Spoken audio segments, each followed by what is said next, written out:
Hi everyone, I'm just going to pop on quickly. I want to give you a quick tip on how to make your rectangle stitch dies work for any size sentiment. So today in my blog, I use this sentiment here, thank you. It's from the Friends Are Like Seashells stamp set. And it's a smaller sentiment. It's not too big. And I wanted to cut it out with the rectangles. However, the smallest rectangle one I could find is this one. And it was way too large, way too long for my sentiment. And so there's a trick that you can use to adapt the size of your rectangle to any size sentiment. And I'm going to show you that quickly. I'm going to be stamping in one of our new in colors, Evening Evergreen. And you're just going to stamp your sentiment on whatever.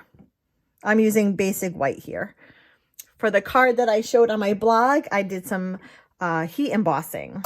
But whatever you're doing, just stamp on your sentiment. Stamp your sentiment. Then get your embossing machine. I'm kind of zoomed out a little bit here so you can get good placement and an idea so you can see it. And I'm just going to grab some washi tape. Okay. So what I'm going to do is arrange my die according to the right side. It doesn't matter if you start this way or this way, but whatever end is going into your machine first. So I want it kind of that distant away.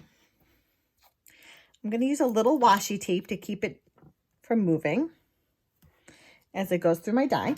And as I wind it through my die cutting machine, I'm only going to go halfway through. I'm not going to crank it all the way through. I'm going to go halfway through and then back out of it. Okay, so just go slowly so you have a control about halfway, and then you're going to back out of it. When you take the washi tape off here, you'll see that, come on, there we go, that it only cut halfway through.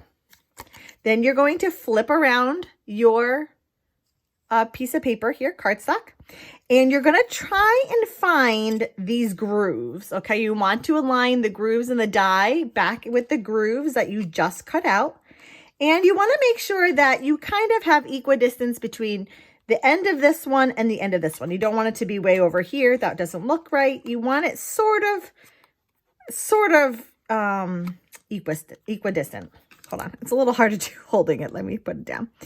Let's see here. Maybe a tad over. That looks about right.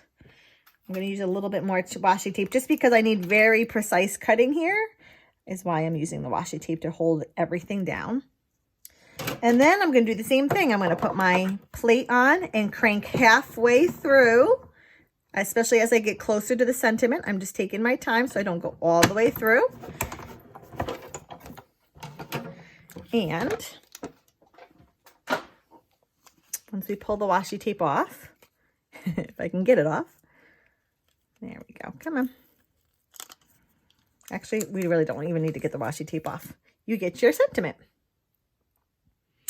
And it's, no one would ever know that this wasn't the exact size of the sentiment. So it's a great way. We have our rectangles dies.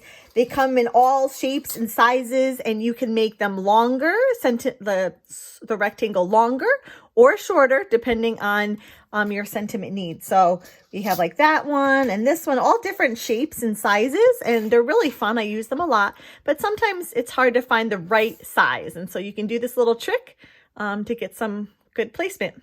Give it a try and let me know how you make out. Happy stamping, everyone.